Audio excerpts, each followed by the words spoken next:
Tô abrindo o texto.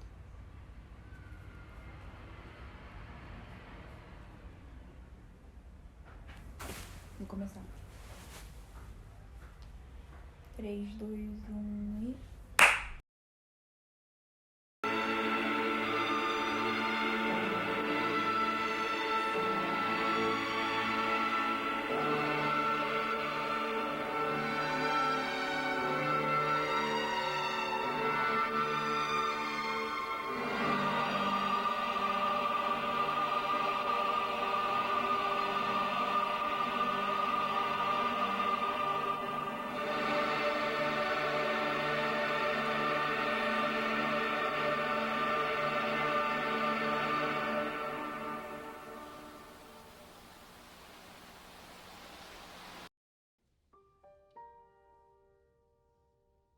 A Companhia Regina Miranda e atores de bailarinos fez esse trabalho em plena era Collor, certo?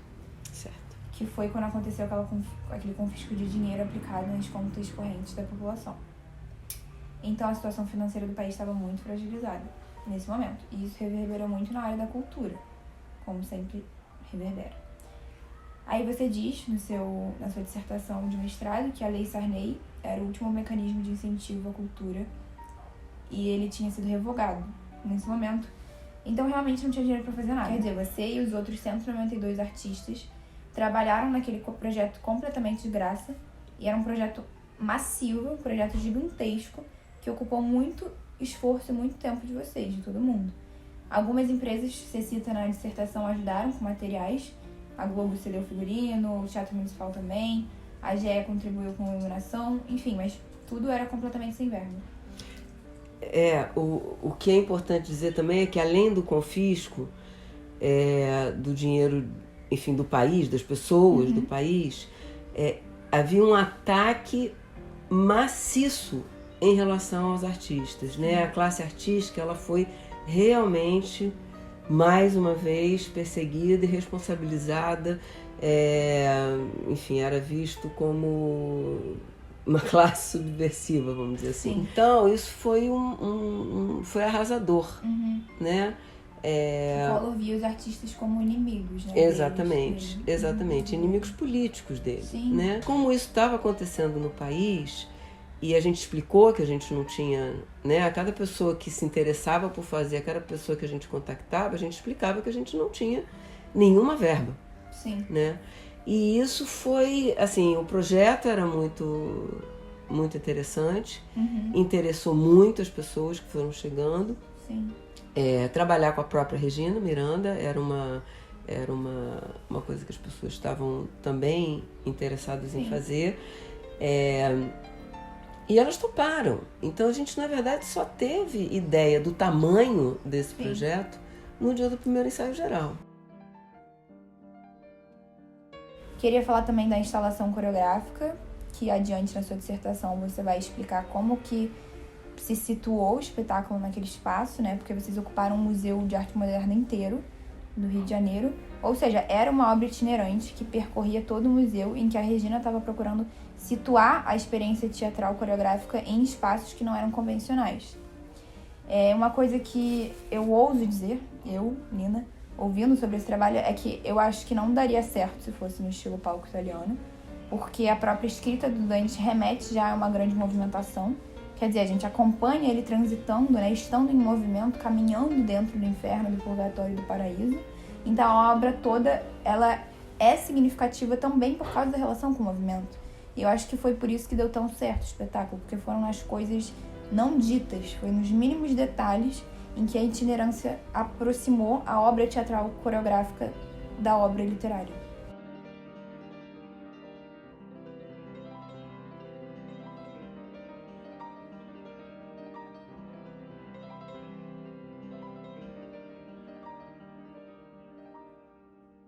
Dentro do inferno tinham 52 integrantes que ocupavam 28 ambientes distribuídos pelos 2 pavimentos do bloco Escola do Man, certo? Certo. A exploração desse reino dantesco tinha o intuito de uma visitação sequencial, e o legal é que uma vez que você entrava, você não podia voltar para ver os espaços que você já tinha percorrido, que nem no livro. E na primeira etapa, que era encenada no piso térreo, a Regina definiu alguns temas de movimento relacionados à sensação de perda. Então a gente tinha perda da esperança, perda do tempo, perda do corpo no seu aspecto humano. A pessoa, ela vai pro inferno porque ela perdeu a esperança. Sim. Em vida, né? Sim. É uma escolha em vida. Sim. Ela não tem mais esse sentimento dentro dela. Então, não é uma questão de julgamento. Isso é muito bonito na obra do Dante. Sim. Porque não é um ser superior que está julgando se você vai para o inferno, purgatório, paraíso. É você mesmo. E as configurações dos espaços do museu, que tinham cavidades no piso, escadas em construção, areia, argila, entulho, tubulações, contribuíram também para a ambientação, principalmente no inferno. Começando nos corredores, a gente tinha o Jefferson Miranda, certo? E a própria Regina Miranda e a Carla Vilela. Aí, ao adentrar nesse espaço, o público era inundado pela música de Mozart e pelo som das vozes dos intérpretes, e a iluminação fazia a plateia transitar por zonas de penumbra. Você disse em uma das anotações de ensaio que o Jefferson permanecia numa escada fixa como uma pessoa que trabalha no adeus, na despedida. Simultaneamente, a Regina improvisava movimentos como se o inferno estivesse dentro dela. Também nesse espaço nós tínhamos a Carla Vilela, sentada em uma cavidade abaixo do nível do chão, trajada como uma cantora lírica do século XIX, e a região inferior de seu corpo estava afundada no solo e estava coberta por flores. E isso remetia à imagem de um túmulo. Em outra sala do inferno, na sala 6, a gente tinha o Daniel Hertz ou o Cadu Fernandes. Eles estavam nas pedras, né, que eles evocavam a imagem do anjo caído. Era um monte de pedras que já tinha lá. Essa segunda parte que ficava no piso térreo, o piso térreo todo era um piso que não era usado pelo museu e que estava em construção. Então, algumas dessas salas foram ambientadas pelos artistas plásticos. E esse espaço que o Daniel ocupava, junto com a Gisele Schwartz, a gente usou os entulhos, as pedras, tudo para servir como ambientação para as cenas deles e delas. E no lado oposto das pedras, a gente tinha a Gisele Schwartz nos tijolos, personificando a morte. Aí você diz que ela usava um longo vestido de cetim dourado, um par de brincos reluzentes, sapatos altos e luvas de cetim.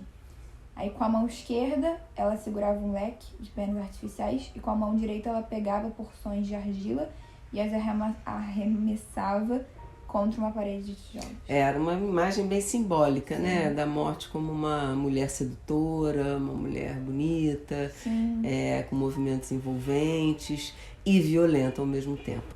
No próximo local a gente tinha a porta do inferno, com a frase "Deixai toda esperança, vós entrais". É uma frase icônica do inferno, certo? né? Que é o que você falou, que é o que né? eu falei, da esperança. Sim. Adiante a gente também tinha salas como a do Rio Aqueronte, em que Lorival Prudêncio interpretava o Caronte. O Caronte era o barqueiro do inferno. Era um grande corredor e o Lolo, que é um ator conhecido do Rio, o Lolo, ele andava de um lado pro outro e vociferava e gritava e chamava as pessoas. Ele era assustador. A gente tinha também o segundo e terceiro círculos do inferno, que era um ciclo da incontinência, que foi localizado na casa de máquinas do museu. Isso quando eu li achei muito interessante. Então os intérpretes eles se moviam entre as tubulações, entre os motores, entre os quadros de eletricidade e os conjuntos de engrenagem. Depois tinha o ciclo da violência, que era o sétimo círculo do inferno, e o Malebouge, que era o oitavo e nono ciclo, e por último, para encerrar o inferno, tinha o Cocito. O Cocito é o último círculo, é o círculo menorzinho. É onde está Lúcifer. E ele tinha o corpo coberto por uma maquiagem arroxeada e os olhos delineados de preto. Era um rapaz belíssimo, era uma coisa impressionante. Tinha uns cabelos compridos e os olhos eram cor de violeta. Que Lúcifer era o anjo mais próximo de Deus e o anjo, e o Marco Lucchesi fala isso no belíssimo livro que ele escreveu, o anjo de mais belo semblante.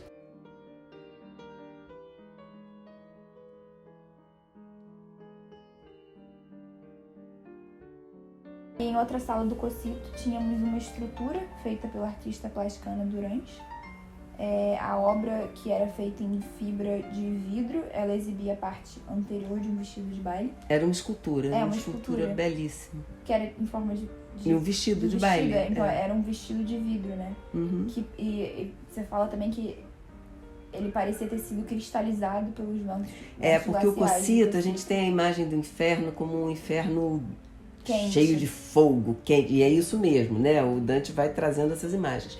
Só que quando ele chega lá no fundo do inferno, ele percebe, né, na trajetória que ele mesmo criou, que o Cossito é gelado, o fundo do inferno é gelado. Lúcifer está assim dentro daquela cristalização glacial. E ele se rebelou contra as ordens divinas, ele começou a não concordar com aquilo que estava sendo proposto e caiu, né, lá das esferas celestes. Do topo mais alto para o mais baixo. E essa queda dele é que formou aquilo que a gente vai conversar daqui a pouco. Formou o inferno e a terra que se abriu por conta desse grande abismo, formou o Monte Purgatório.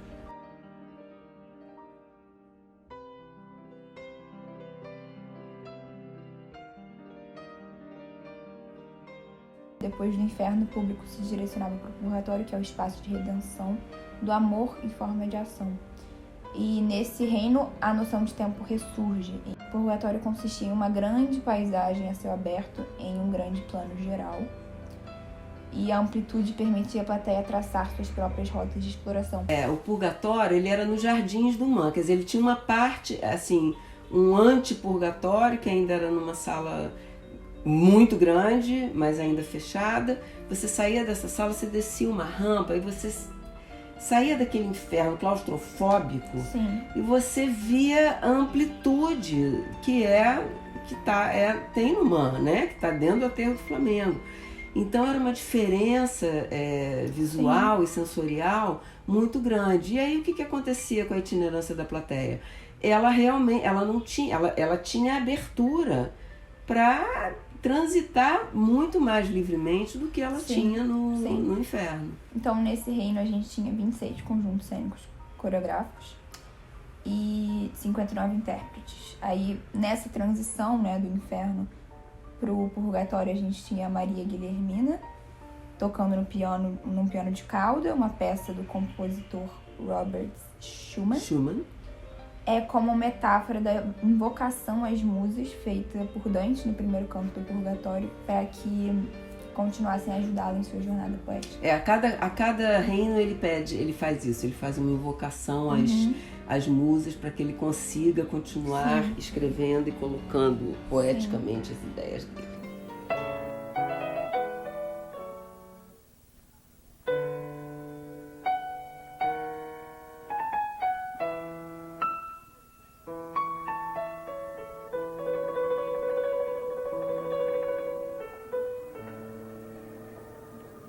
Ao chegar depois no ápice do purgatório, a gente tinha, diante de 7 pilares, que era a parte externa do Man, 7 intérpretes anjos que se erguiam sobre a plateia, posicionados em plataformas elevadas, incubados de observar e encorajar os intérpretes penitentes.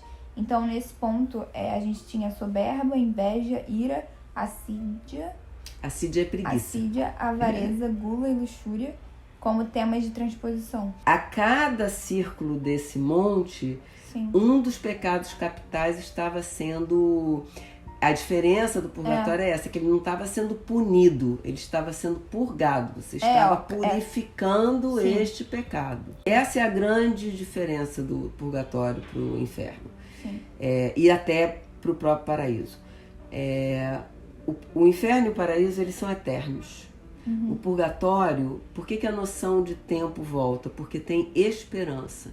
Então você espera que através do seu trabalho, né, através da sua insistência, através da sua redenção, através da sua mudança de pensamento, enfim, aí a gente pode associar com o que a gente quiser e acreditar. Você é capaz de se renovar, de se transformar e, portanto, ir para outra etapa da sua vida. Isso é o purgatório. E uma coisa interessante também no purgatório é que elementos de obras anteriores da Regina foram incorporados na Sim. movimentação, por exemplo, a emblemática corrida do espetáculo noturno, né, que você também cita no Que é um espetáculo de 1986 Sim. e que ficou uma marca de movimento muito forte dentro do trabalho da companhia. Sim. E aí na última etapa desse reino, que a gente tinha os intérpretes se distribuíam pelo Jardim do Man, em analogia à chegada de Dante ao paraíso terrestre. Exatamente. Sim. Terreal, E aí no livro essa é a parte onde o Dante encontra as representações das duas chamadas de unidade que simbolizam o amor e o conhecimento. Aí a gente tinha a Denise Telles, né, como conhecimento, e a Marina Martins como o amor. O amor. Ele separa, né? Como se fosse ainda na... e só vai ser integrado lá no paraíso. É como a gente separa, a gente fala sobre razão e emoção, corpo e mente, né? A gente tem essa separação. Isso ainda está separado no purgatório, né? Então são essas duas chamas que ele chama, duas chamas da unidade, é o amor e o conhecimento.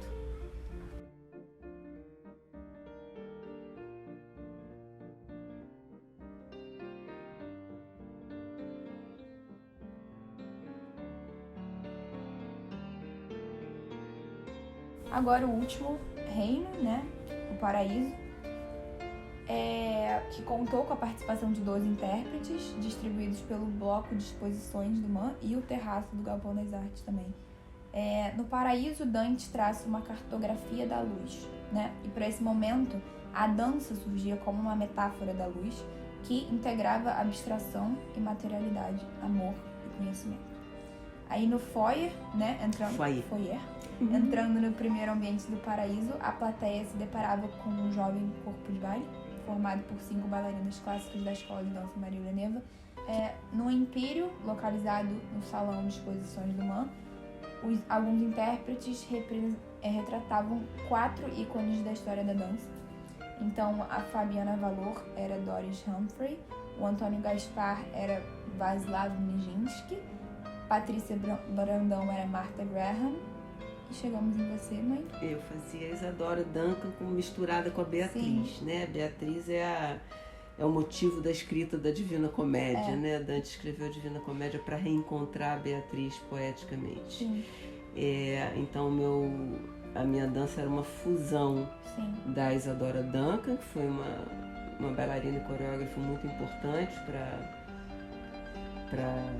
virada, né, para a transformação que a dança teve no começo do século XX, e misturada a algumas características da Beatriz. Então vocês escolheram essa junção, né, entre musa e bailarina, e de alguma forma musa e musa. Então a Isadora era o espelho da Beatriz. Porque elas tinham qualidades não só de personalidade, assim, é uma fusão de personalidade e características de movimento, né? Tinha um lugar de leveza, de liberação de fluxo, de luminosidade, e que isso fez a gente associar, né, essas duas personalidades, vamos dizer assim. E aí, seguindo no último ambiente do paraíso, que a gente tinha as lajes, né, que eram encontradas no terraço do Galpão das Artes, onde os visitantes finalizavam seu caminho pelo espetáculo. E nesse local, a Angel Viana, né, bailarina, ela improvisava as suas ações em conexão com as obras de barro de Celeida Tostes. Então, e essa imagem servia como a emanação da intensa luminosidade que Dante vislumbrou nos versos finais do seu poema e na sua chegada ao paraíso. Eu precisava falar uma coisa. A Celeida Tostes e a Angel Viana, elas são 2 ícones, são 2 artistas ícones brasileiras, né? Claro.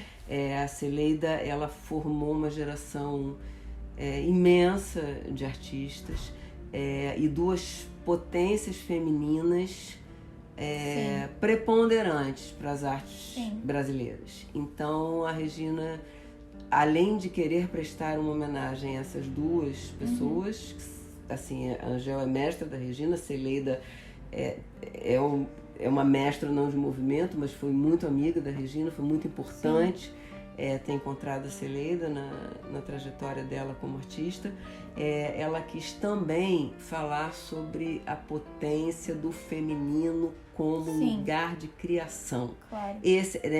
Deus é isso, né? É o lugar da criação, é o lugar da chama criativa, do fogo criativo.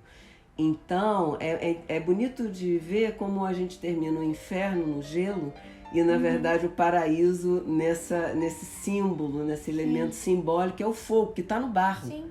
Né? O barro, você molda ele a partir do fogo. Sim. Então, depois de toda aquela luminosidade paradisíaca, iridescente, etérea, você chega na chama da criação. Né? Então, achei esse contraste, achei muito bonito. De certa forma, como você fala, né? Esse fogo divino, essa essência luminosa, você cita isso na dissertação, que ela não arde nem queima, mas ela traz em si a presença do amor que move o sol e as estrelas. Que é o último verso da Divina Comédia, né? Da força do amor que move o sol e as estrelas.